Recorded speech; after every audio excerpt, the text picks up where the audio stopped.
Yesterday, families all across America gathered together with their loved ones and to give thanks. We have much to be thankful for in America. The food on our tables, the family and loved ones in our homes, and the many blessings that come from living in the greatest nation on earth. And today, we can also be thankful for families being recruited and reunited with loved ones who have been held hostage for nearly 50 days. Beginning this morning, under a deal reached by extensive U.S. diplomacy, including numerous calls I've made from the Oval Office to leaders across the region, fighting in Gaza will halt for 4 days. This deal also is structured to allow a pause to continue for more than 50 hostages to be released. That's our goal. This morning, I've been engaged with my team as we began the first difficult days of implementing this deal. It's only a start, but so far it's gone well. Early this morning, 13 Israeli hostages were released, including an elderly woman, a grandmother, and mothers with their young children, some under the age of 6 years old. Separately, several Thai nationals and Filipino nationals were also kidnapped by Hamas on the 7th. They were released as well. All of these hostages have been through a terrible ordeal, and this is the beginning of a long journey of healing for them. The teddy bears waiting to greet those children at the hospital are a stark reminder of the trauma these children have been through, and at such a very young age. Jill and I, Jill's with me here, keeping them all in our prayers today. Today has been a product of a lot of hard work and weeks of personal engagement. From the moment Hamas kidnapped these people, I, along with my team, have worked around the clock to secure their release. We saw the first results of this effort with the release of 2 American hostages in late October, followed by the release of 2 Israeli hostages. I've consistently pressed for a pause in the fighting for 2 reasons: to accelerate and expand humanitarian assistance going into Gaza, and 2, to facilitate the release of hostages. And over the past several weeks, I've spoken repeatedly with the Emir of Qatar, the President Sisi of Egypt, and Prime Minister Netanyahu of Israel to help secure this deal, to nail it down. And I want to thank all 3 leaders for their personal partnership to get this done. I spoke with the Emir and President Sisi and the Prime Minister Netanyahu again on Wednesday to confirm the elements of the engagement. As I said, today's release are the start of a process. We expect more hostages to be released tomorrow, and more the day after, and more the day after that. Over the next few days, we expect that dozens of hostages will be returned to their families. We also remember all those who are still being held and renew our commitment to work for their release as well. 2 American women and 1 4-year-old child, Abigail, who remains among those missing. We also will not stop until we get these hostages brought home and an answer to their whereabouts. I remain in personal contact with the leaders of Qatar, Egypt, and Israel to make sure this stays on track and every aspect of the deal is implemented. You know, this extended pause in the fighting brings a critical opportunity to deliver much-needed food, medicine, water, and fuel to the civilians in Gaza, and we are not wasting 1 single minute. Since my trip to Israel last month, I've been focused on accelerating the delivery of humanitarian assistance to Gaza in coordination with the United Nations and the Red Cross. I just spoke with my special envoy for the Middle East humanitarian issues, David Satterfield, for an update. And I've asked him to monitor our progress hour by hour and keep me personally informed. From the beginning, we put in place mechanisms to prevent Hamas from diverting these supplies.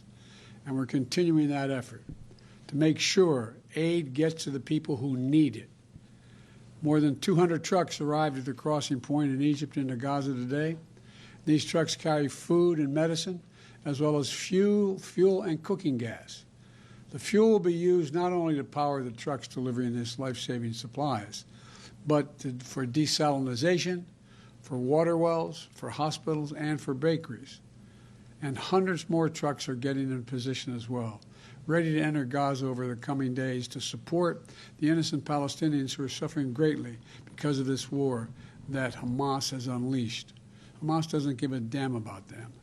We also look to the future. As we look to the future, we have to end this cycle of violence in the Middle East. We need to renew our resolve to pursue this 2-state solution where Israelis and Palestinians can one day live side by side in a two-state solution with equal measure of freedom and dignity. 2 states for 2 peoples. And it's more important now than ever. Hamas unleashed this terrorist attack because they fear nothing more than Israelis and Palestinians living side by side in peace. You know, to continue down the path of terror and violence and killing and war is to give Hamas what they seek. And we can't do that. So today, let's continue to be thankful for all the families who are now and those who will soon be brought together again. And I want to once again thank the Emir of Qatar, President Sisi of Egypt, and Prime Minister Netanyahu for their partnership to make what we've done so far possible, and for their continued leadership as we all keep working to implement this deal. And over the coming days, I'll remain engaged with leaders throughout the Middle East as we all work together to build a better future for the region, a future where this kind of violence is unthinkable, a future where all children in the region, every child, Jewish, Muslim, Christian, Israeli, Palestinian, Arab, grow up knowing only peace. That's what we do. We're waiting now. Just a matter of, I thought, maybe even as soon as by the time I got here. But in the next hour or so, we'll know what the second wave of releases are. And I'm hopeful that it's as we anticipate. So thank you all for listening. I'll take a few questions. Mr. President, when will the first American hostages be released since none were included today? We don't know when that will occur, but we expect it to occur. And we don't know what the list of all the hostages are and when they'll be released, but we know the numbers that are going to be released. So it's my hope and expectation will be soon. And of the 10 Americans that are unaccounted for, do you know all of their conditions? Are they all alive? We don't know all their conditions. Mr. President, how long do you expect this war is going to take, and have you encouraged Prime Minister Netanyahu to set a timeline, say, by the end of this year? I've encouraged the Prime Minister to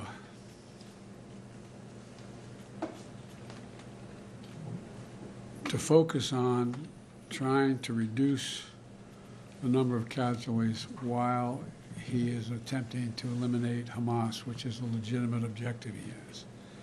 That's a difficult task, and I don't know how long it will take. My expectation and hope is that as we move forward, the rest of the Arab world and the region is also putting pressure on all sides to slow this down, to bring this to an end as quickly as we can. Mr. President, what are the chances of this truce to be extended by a few days or more? I think the chances are real. Mr. President, there are members of your party who would like to see conditions placed on aid to Israel. What is your view on that? They would like to see, a reduction in the bombing and that sort of thing. Well, I think that's a worthwhile thought, but I don't think if I started off with that, we'd ever gotten to where we are today. We have to take this a piece at a time. Mr. President, do you trust Hamas to uphold their end of the deal? I don't trust Hamas to do anything right. I only trust Hamas to respond to pressure. Mr. President, you said you were hoping to get cooperation from Arab leaders. What are you hearing from them when you talk to them? What would you like to see them do? I'm hearing a lot, but I'm not going to speak to it right now. There's an overwhelming desire on the part of the region to, let me back up. I cannot prove what I'm about to say, but I believe one of the reasons why Hamas struck when they did was they knew that I was working very closely with the Saudis and others in the region to bring peace to the region by having recognition of Israel and Israel's right to exist. You may recall when we did the G20 about a little while ago, I was able to get a resolution, a statement passed through there saying we're going to build a railroad from Riyadh all the way through the Middle East into Saudi Arabia, Israel, et cetera, and all the way up to Europe. Not the railroad, but it would be an underground pipeline and then railroad. The whole idea is there's overwhelming interest, and I think most Arab nations know it, in coordinating with one another to change the dynamic in their region for longer-term peace. And that is what I'm going to continue to work on. Thank you all very, very much. I appreciate it. Thank you.